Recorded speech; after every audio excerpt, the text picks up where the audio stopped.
Bwana Yesu asifiwe. Tumsifu Yesu Kristo. Asalamu alaikum.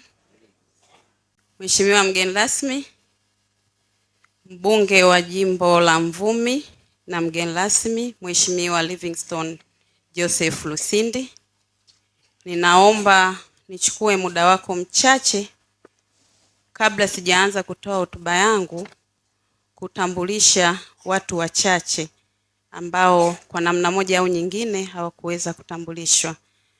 Mheshimiwa mgeni rasmi, kama kwaya moja ilivyoimba hapa kwamba ukoo wa Mtambo na Wadabaga, niseme kwamba Harold hakuoa Mvumi. Mimi ni mtu wa Ifakara, lakini mama yangu anatoka ukoo wa Dabaga. Kwa hiyo ametokea kijiji hiki, lakini mimi baba yangu anaitwa Lumuli, anatokea Ifakara, kwa kabila ni Mdamba. Kwa hiyo nina Ugogo lakini baba yangu ni Mdamba. Kwa hiyo ninaomba niwatambulishe familia yangu waliotoka Ifakara. Sisi tumezaliwa 10 na mimi ni mtoto wa 5 kuzaliwa kwa mama Evelyn Dabaga.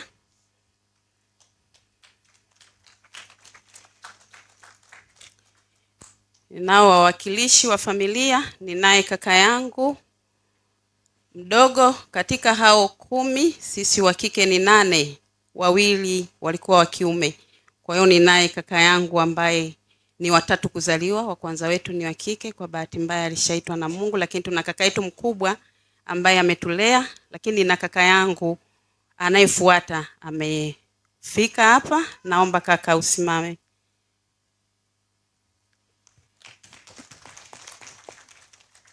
Ninaye dada yangu ambaye ninamfuata. Dada, naomba usimame.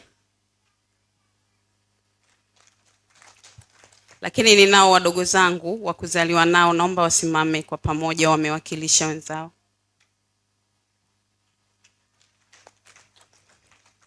Ninaye kaka yangu mwingine, mtoto wa baba yetu mkubwa, kaka Jafari, naomba usimame. Lakini ninaye wifi yangu, mke wa kaka yetu mkubwa. Yule kule ameshiba kidogo, kashiba ubwabwa na samaki.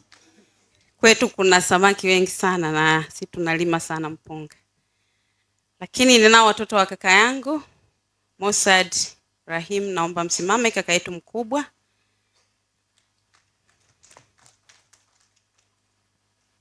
Watoto wangu wamekwisha tambulishwa. Lakini vile vile kama tulivyosema, tuna watoto ambao tunawalea, ukiondoa Diana ambaye sasa ni mdogo. Lakini tuna mtoto wa wifi yangu ambaye pia ni mwanangu, Kaiza, naomba usimame. Huyu anasoma chuo kikuu sasa. Lakini tuna mtoto ambaye tumemlea, ni mtoto wa wifi yangu ambaye sasa amefanikiwa kupata kazi, amesomea kwetu kuanzia sekondari hadi chuo kikuu na sasa amefanikiwa kuajiliwa. Diana, naomba usimame. Na tuna mjukuu pia ambaye anaitwa Harold. Babu yake kabla hajafariki mtoto huyu alizaliwa, kwa hiyo alipewa jina la Harold. Kwa hiyo tunaye Harold mwingine ambaye ni yule pale. Lakini kipekee kama nilivyosema, sisi tumezaliwa wengi. Kwetu pia tuna mheshimiwa ambaye ameoa mdogo wangu wa mwisho, ni mkuu wa wilaya ya Nkasi. Alikuwa mbunge machachari sana wa Chadema, Peter Lijualikali, naomba usimame.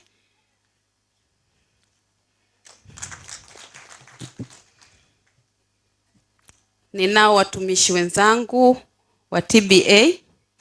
Ninaomba kwa umoja wenu msimame, msalimie mgeni rasmi. Wengine nitawataja kwa sababu ni makundi mbalimbali ambayo nitataja kwenye hotuba yangu.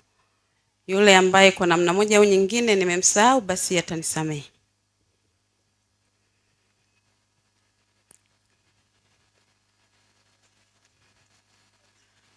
Mheshimiwa mgeni rasmi, viongozi wa dini mliopo, viongozi mbalimbali wa serikali, wanafamilia, marafiki na jamii, wajumbe wenzangu wa The Harold Mtambo Foundation, waumini, wananchi wa Mvumi, wanahabari, wageni waalikwa, mabibi na mabwana, naomba niwasalimu tena. Tumsifu Yesu Kristo.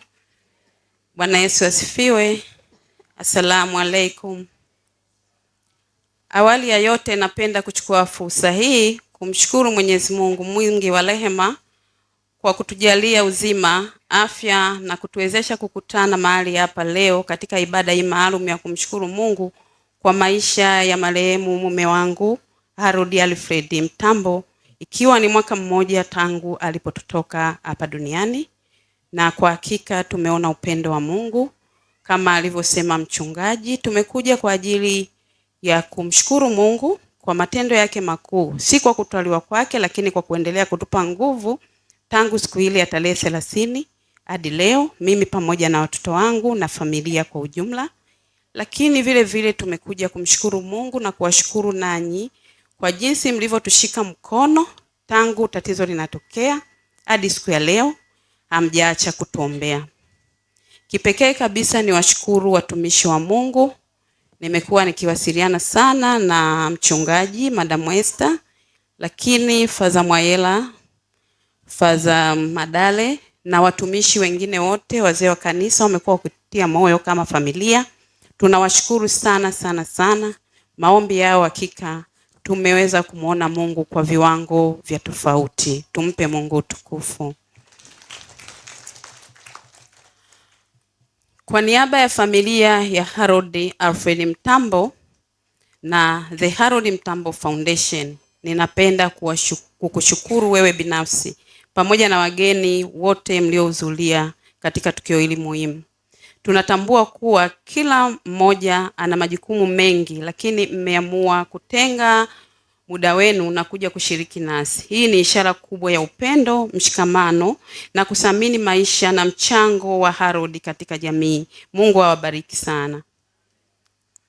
Mheshimiwa mgeni rasmi, Harold Alfred Mtambo alizaliwa miaka 50 iliyopita hapa Mvumi Makulu, akiwa mtoto wa pili wa marehemu Alfred Yusuf Mtambo na Mama Joyce Samson Sagasi. Alikuwa msomi mahiri na mtaalamu katika sekta ya usafiri wa anga, akiwa amepata elimu yake katika vyuo mbalimbali ndani na nje ya nchi ya Tanzania. Mbali na taaluma yake, Harold alikuwa mjasiriamali aliyefanikiwa kuajiri na kuwezesha watu wengi, hususan vijana, wanawake na wazee. Alikuwa mtu aliyegusa maisha ya watu wengi kupitia kazi zake, ushauri wake na moyo wake wa kusaidia. Tuliweza kuendelea kumwona Mungu. Harold alifariki tarehe 30 Mei 2025, 2025, akiwa ameacha mke ambaye ni mimi, watoto watatu ambaye ni Emmanuel, Evelyn na Alfred, lakini tuna mtoto wa kulea ambaye ni Diana.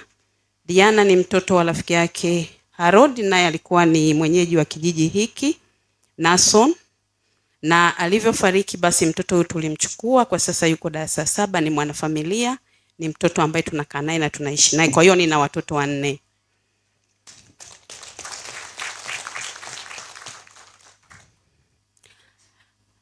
Harold kwetu alikuwa ni zawadi. Kwa nini tunasema Harold kwetu ni zawadi kutoka kwa Mungu?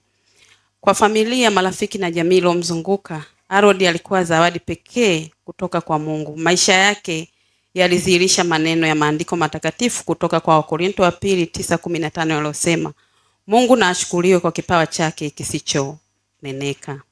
Harold alikuwa mtu wa upendo, ukarimu na kujitoa. Alikuwa tayari kusaidia bila kujali hali yake binafsi. Alisimama na maskini, alifariji wenye huzuni, aliwasaidia wenye uhitaji na aliwekeza katika maendeleo ya watu wengine.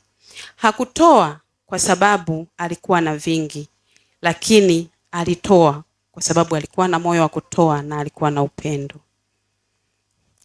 Falsafa yake katika maisha. Mheshimiwa mgeni rasmi, Harold aliamini kuwa maisha yenye mafanikio yanahitaji uwiano katika maeneo mbalimbali. Na yeye alikuwa anaamini kwamba maisha yana sura 10 tofauti ambazo kila binadamu anapaswa kuziendeleza. Kwake yeye aliona kuna umuhimu kila binadamu awe na mahusiano na Mungu, na ndio maana alikuwa anatumika kanisani, anatoa sadaka kwa Mungu, anajenga makanisa, na kila mahali alipokwenda Harold ameacha ushuhuda wa kuwa mjenzi wa nyumba ya Mungu. Lakini aliamini katika ukuaji wa maarifa na ubunifu, na Harold katika hili alitumia muda wake mwingi kujiwekeza katika ufahamu, lakini kuhakikisha pia wale wanaohitaji elimu anaweza kusaidia. Amesomesha watoto mbalimbali tukiwa kama familia, walio kwenye familia ambao ni ndugu na wengine ambao sio ndugu, lakini yote hiyo baada ya kuona kwamba dunia bila maarifa inakwenda kupotea. Lakini aliamini sana kwamba kila binadamu ana hisia ambazo zinaweza zikawa mbaya au nzuri, na alikuwa anapenda sana kusema kwamba kila mmoja akidhibiti hisia zake ambazo ni za mihemko, tutaweza kujenga dunia iliyo bora. Aliamini katika afya na ustawi wa mwili kwa maana ya physical life. Kwa hiyo aliweza kuwekeza si kwake tu, lakini kuwasaidia wenye mahitaji mbalimbali ya kiafya.